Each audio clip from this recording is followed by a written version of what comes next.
हे hello everyone. तर तुम्हाला पण माझ्यासारखं मुगाच्या डाळीचं वरण किंवा तुरीच्या डाळीचं वरण खाऊन कंटाळा आला आहे का?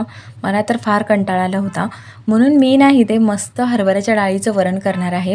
तर इथे 1 वाटी हरभऱ्याची डाळ स्वच्छ धुवून घ्यायची आहे कुकरमध्ये आणि त्याच्यामध्ये थोडी हळद, थोडं मीठ आणि थोडं तेल टाकून आपल्याला 3 शिट्ट्या करून घ्यायच्या आहे.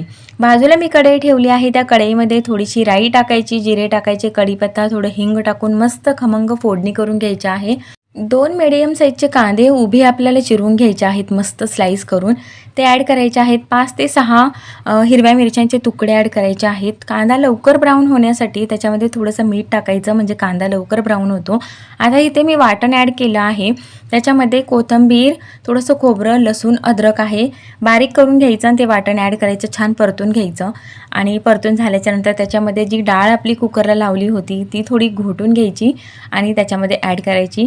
जर तुम्हाला वाटतंय डाळ कच्ची तर परत एकदा एक सिटी करून घ्या आणि मस्त कढईमध्ये ॲड करून हवं तेवढं पाणी ॲड करायचे. मस्त डाळ ना मंद आचेवरती शिजून द्यायची आणि गरम गरम भातासोबत खायची. खूप टेस्टी लागते. नक्की हे वरण करून बघा, तुम्हाला नक्की आवडेल. व्हिडिओ आवडला असेल लाईक करा, शेअर करा, सबस्क्राईब करा.